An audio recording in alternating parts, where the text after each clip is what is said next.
You're watching France 24 and it's that time of the day now when we leaf through the international press for you. Jinty Jackson joins me in the studio. Good morning, Jinty.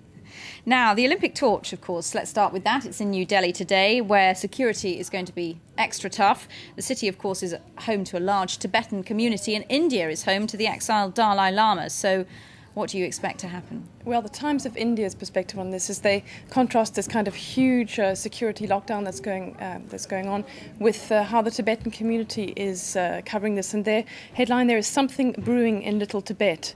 And so they go into the actual Tibetan quarter of New Delhi, looking at people, speaking to people, printing T-shirts, painting banners, and saying, you know, we have to stop this torch at any cost. What's astounding to me is the sheer number of Tibetans that are actually expected. This newspaper says possibly 10,000, and they've come from all over the country. They're cramming into New Delhi, staying with other Tibetans wherever they can. Whole families are planning to attend the event.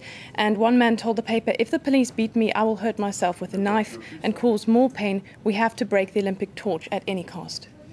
Jinty, let's have a look at Tibet from a Chinese perspective now. Well, interestingly, the English-speaking, English-language daily, China Daily, has devoted a page to kind of setting the record straight, if it's a little bit too late, I'd say. Tibetans hold top government posts is one headline, trying to kind of counteract this image of oppression in the province.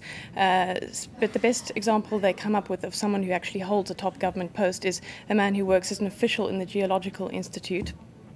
The other headline there is "Police just doing their job," witness says. And this witness is actually just an American engineer who happened to be in Lhasa in March. And he kind of saw the riots, but from the roof of his hotel. As far as I could work out, he never actually left the hotel. So, Jinty, let's move back here to France. And quelle surprise, the French are coming out on top. What for now?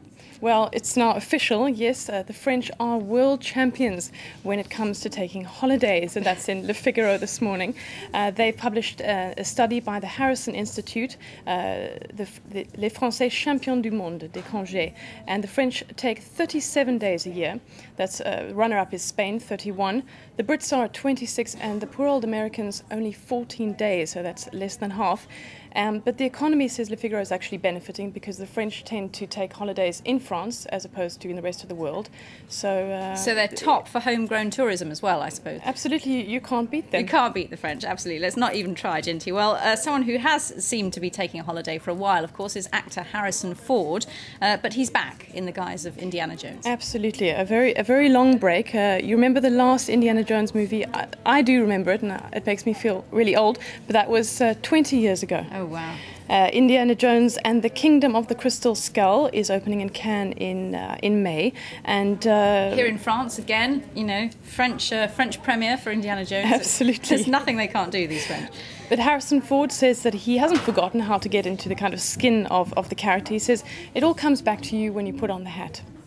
I must say he's actually looking pretty good for his age. He's 65. Couldn't believe that either, but he's keeping himself active in this portrait in USA Today. He hikes a lot in his private ranch, and he flies his private plane. He says age is just another challenge for the swashbuckling character Indiana Jones. Well, I have heard one rumour, Jinty, and that is that maybe a character in the new Indiana Jones, block your ears now if you don't want to know, could be Indy's long-lost son. That's it for this review of the papers. Thank you very much indeed, Jinty Jackson. Stay tuned to France 24.